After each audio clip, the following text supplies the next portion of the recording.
So I want to talk to you guys about retirement in Puerto Rico. At my age 45, I'm starting thinking about like what exactly, what I need to do to prepare.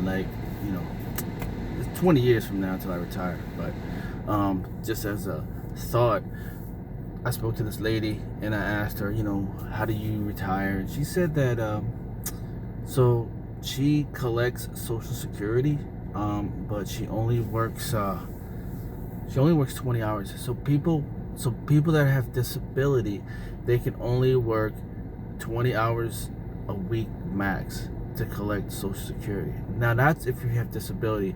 If you're retired, at 65 is when you can collect Social Security. You could probably work, I guess, but if you have disability, if you could get caught working more than 20 hours a week, then they cut your Social Security.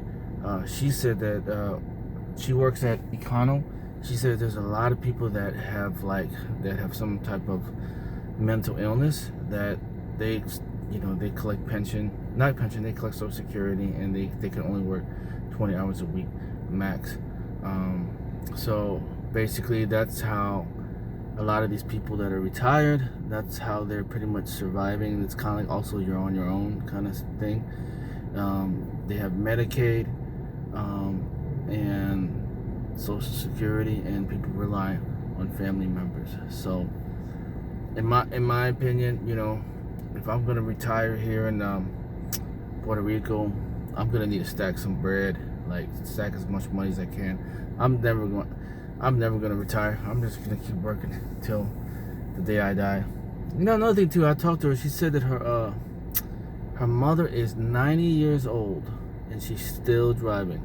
And that's one thing that I noticed I get frustrated about driving in Puerto Rico, is that a lot of times there's these elderly 80, 90-year-old ladies and old men that, they're driving so slow. And I was like, I asked her, why is that? I said, when I was doing Uber in LA, there wasn't really that many old people driving, but here it's crazy.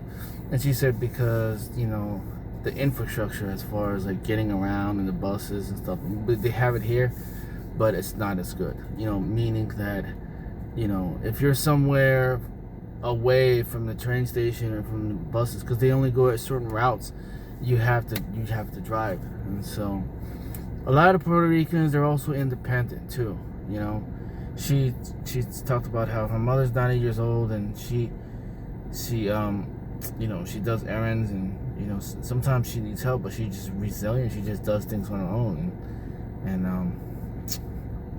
just sharing my thoughts for today. Another daily epiphanies.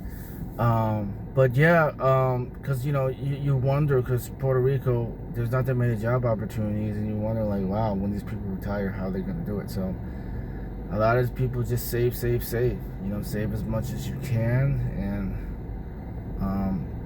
a lot of these Puerto Ricans, they also have like rental properties. That's how they make passive income too, as well.